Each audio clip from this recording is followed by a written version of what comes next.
I recently hosted a live workshop with my friend Mitchell Baldridge on the tax advantages of real estate.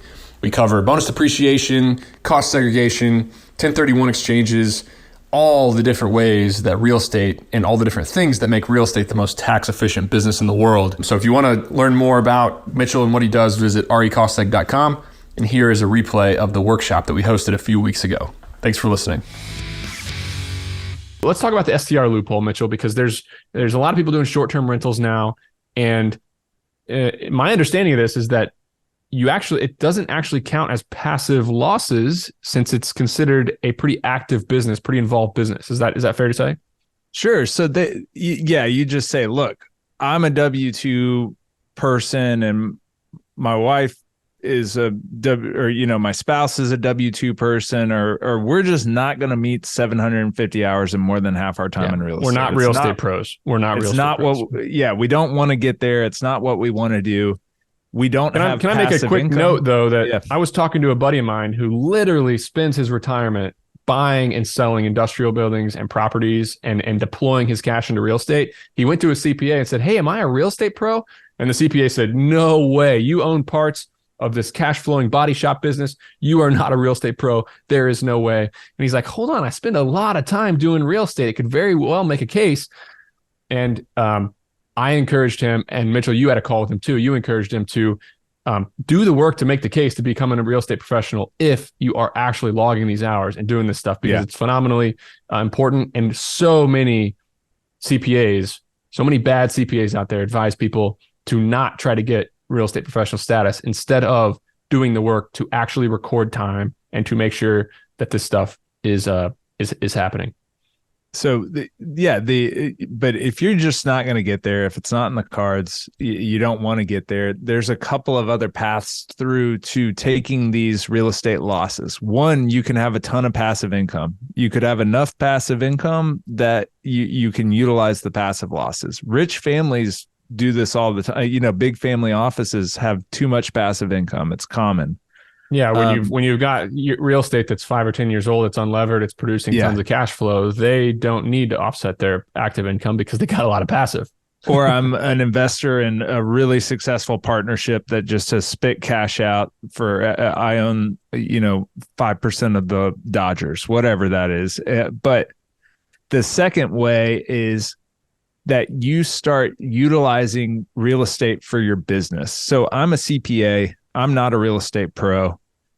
I can go buy an office and office out of that office. And now that is a business asset, just like a forklift. It is not rental real estate. The problem is that rental real estate is the call out of what's passive. Rental income is just passive by nature. But when I go aggregate real estate into my business as the kind of propco opco model is what basically they would say. The body shop buying the building that they operate out of, or the contractor buying the warehouse that they lease, or the dentist buying the building that he runs his practice in.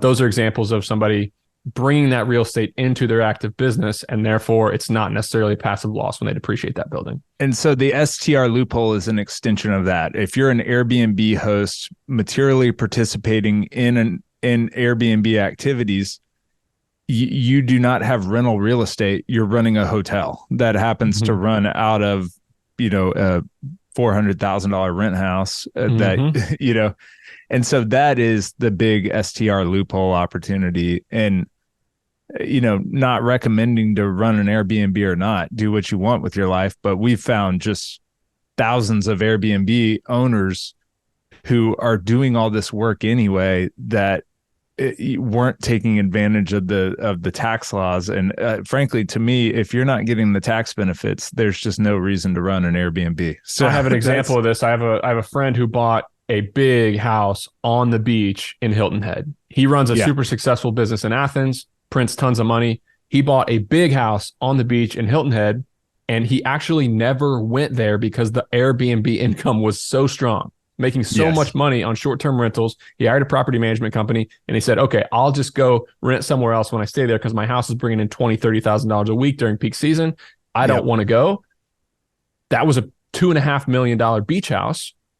Again, $600,000 came to him year one in bonus depreciation that he was able to use to offset his income. So if you're going to buy a mountain house, a beach house, a lake house, whatever it might be, and you're going to go there for less than how many days, Mitchell, is it to still qualify for this thing? Yeah, it's 15 days. So if you're going to be there for less than 15 days a year, this stuff can offset your active income.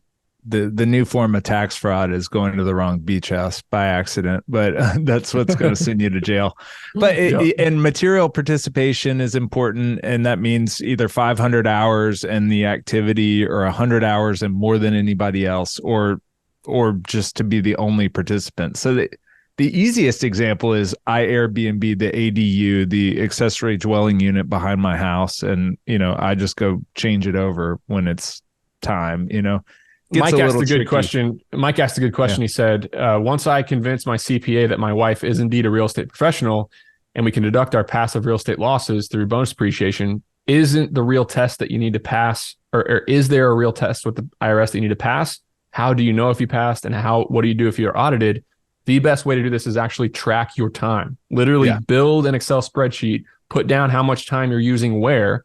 And look, my buddy sold a $250 million company, and he bought over $100 million worth of gas stations with the proceeds because gas stations have a ton of bonus depreciation.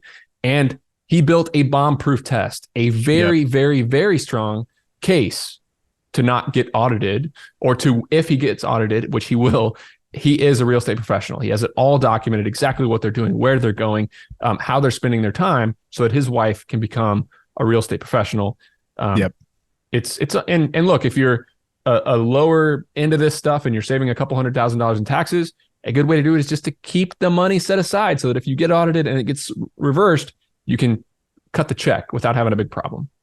The 5% treasury gives a lot of people a lot of reasons to keep money kicking around. So, and so, it's not an affirmative test. It's not a form you have to fill out. It is, if you are audited, you're going to have to prove your material participation and your eligibility to take the losses. One of the biggest ways to do this, if you're a small business owner that buys some real estate on the side, is to buy the building that you work in.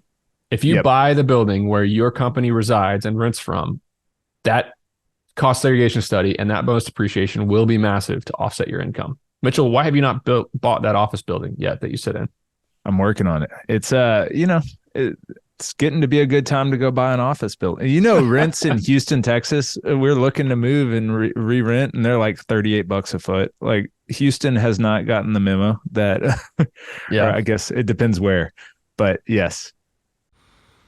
Big news, guys. I created a free PDF that details my method on how I analyze a self-storage facility and figure out what it's worth. Give me a pen, the back of a napkin, and a couple metrics, and I can figure out about what the property is going to be worth to me. If you want to download this PDF, click in the show notes, the first link, and you can give me your email address, and you get a email right away with 4-page PDF that outlines exactly how I think about underwriting or giving my initial analysis on a self-storage facility. Again, click the link in the show notes, and you're going to get that document for free. This episode of The Nick Huber Show is brought to you by RE Cost Seg. If you want to maximize your bonus depreciation and minimize your tax liability, make sure to do a cost segregation study on real estate you've recently acquired.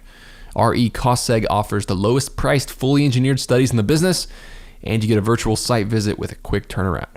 They did 30 plus cost seg studies for me over the past year, including a short-term rental, along with my self-storage facilities. And I'm also an investor in the business, along with my good friend and CPA, Mitchell Baldridge, who you all know.